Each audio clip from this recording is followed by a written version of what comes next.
Hello and welcome to the Cook Memorial Public Library Podcast. I'm your host, Nate Goss. The summer is upon us, the kids are out of school, the weather's getting warmer, and we are slowly but surely reaching some type of semblance of normalcy.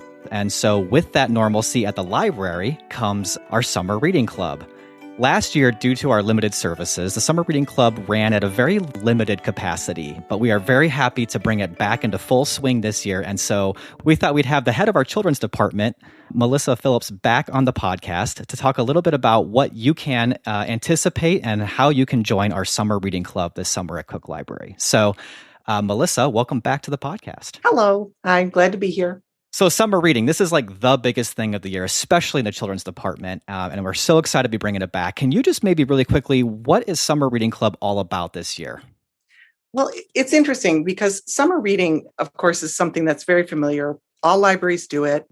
But, the name is a little deceptive because for many years, our Summer Reading Club has really been a reading, watching, listening, doing club. So however people like to use the library, they can do those things and get points towards completing the Summer Reading Club.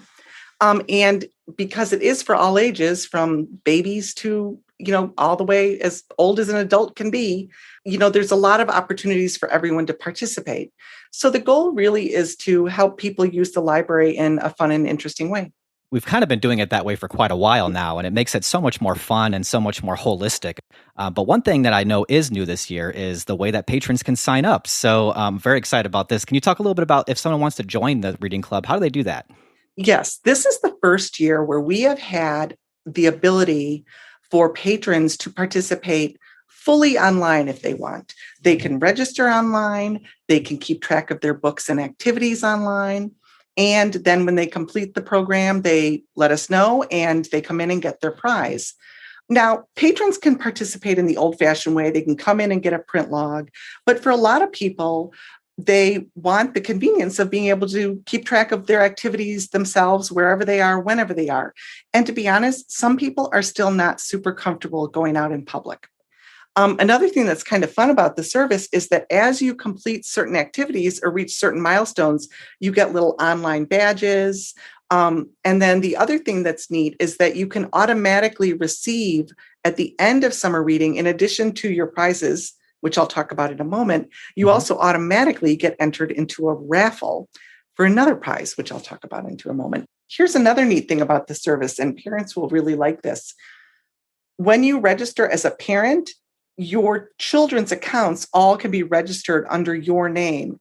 And so you're not having to try to keep track of a whole bunch of different reading logs or accounts. They're all underneath your account. And so registration is also much easier as well because the parent would register and then they can just add the children's names to that main registration. Yeah. So let's just say you're a patron, you want to sign up. Where do you go to do online to do that? Great. Okay. So there's a link from the library's homepage. So if you go to cooklib.org, you will see that you can click on one of the images and go to the registration screen. But you could also go to cooklib.readsquared.com. Read Squared is the service that we're using. Offering the summer reading program online is different for us and it's different for our patrons. We know that. And so one of the things we've done is we've created a print handout and an online screencast video. You can use either one to sort of walk you through the process. So if you'd like a little tutorial to help you register or help you move forward with logging your activities and your reading, we do have that available to you. All right, so let's get into the prizes then. So what kind of prizes do we have this year for folks? So the children's prizes have been the same for many, many years. And that prize always is a book of their own choosing. And actually, we've made that the prize now all the way through high school. And then the adults, because it's the 100th anniversary, there is a specially designed mug. It's like one of those camper mugs that's metal and it's very nicely designed with the library's 100th anniversary logo. Yeah, I don't know that everybody who's listening even is aware of the fact that this is the library's 100th anniversary. So that's cool how we're kind of tying that into summer reading. Yeah. There's even some activities that are tied into that. Very cool. I have not told you all about all the prizes, But okay, yeah, sorry to cut you off no, there. we'll get back to that. But I just want to mention that one of the cool activities that patrons can do, the teens and the middle schoolers and the adults are invited to come and record a memory of the library. And so that is one of the summer reading activities. You can get a point for doing that. The other part of summer reading that's related to the anniversary is that the logo, which we use the same one every year, has actually been incorporated inside our new 100-year logo. And then the finishing number of points is 100 points. Now, and that logo looks great. Oh, the logo. Yeah, it's awesome. Everyone should go to our website and check it out. Yeah, Andy, our graphic designer, does a great job every year. Yeah. Now, to go back to the prizes. So I told you about the book and I told you about the mug. But then, as in years past, the middle schoolers and teens and adults are entered into a drawing for an Amazon gift card. This year, we're adding something new.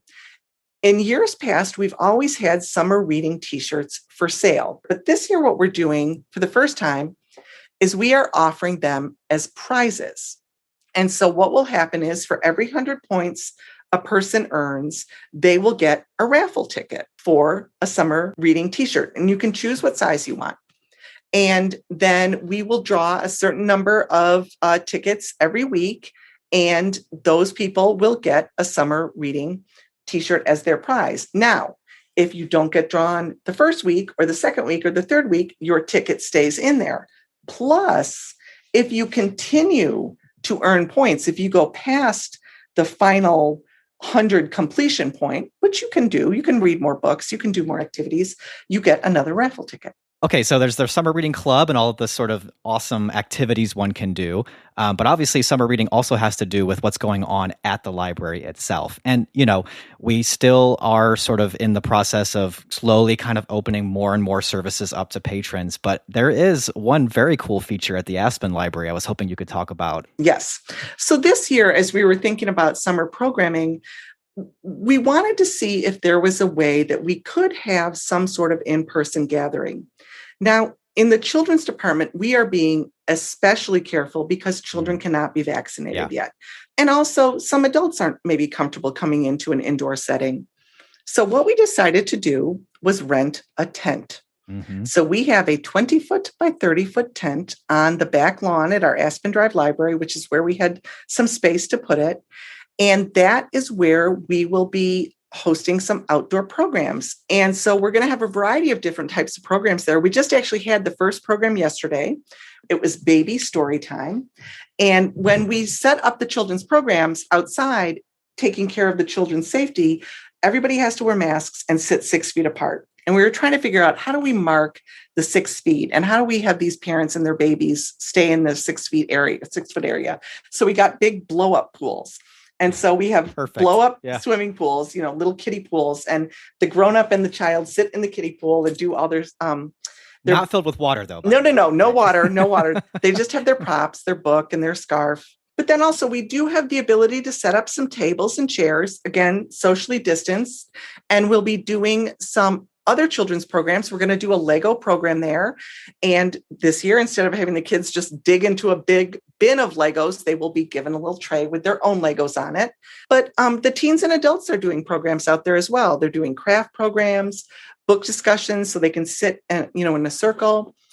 This seemed like a good way that we could return little by little to having those in-person programs, which I think people have really missed and we have really missed. Mm-hmm, for sure. We are still continuing to do the virtual programs, but we're pretty excited about the tent.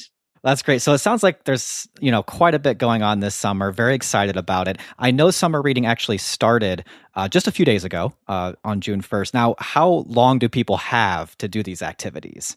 Yeah. So it does start on June 1st, and you can register anytime, after June 1st. The program lasts till July 31st. So it's a good amount of time. It's 2 months. Yeah. All right. Well, Melissa, it's always great to have you on the podcast, but it's especially fun to talk about the Summer Reading Club. And so thank you so much for giving us all the details. Oh, great. I'm happy to. I'm really eager to see people come in and sign up, or just sign up online. It's been kind of fun to watch the numbers go up by themselves. Yeah. That's totally new for us. Yeah, the registration numbers. Thanks a lot, Melissa. Yep. Thanks, Nate. Bye-bye. All right, so just like Melissa said, if you want to sign up for the Summer Reading Club and if you'd like to sign up your entire family, head on over to our website, cooklib.org, and use the quick links on our homepage to find the link to sign up right away. If you're over on our website and you feel like browsing around a little bit, check out our blog, Shelf Life. That's where all of our librarians regularly post book reviews, local history stories, genealogy tips, and so much more. That blog can be found at shelflife.cooklib.org, or just click the logo on the homepage.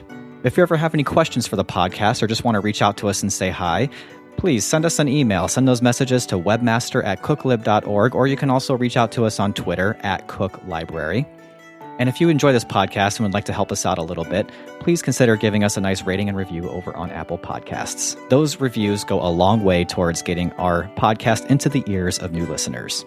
That's going to wrap it up for us now, but we will be back soon. And until then, keep reading, keep watching, and keep listening.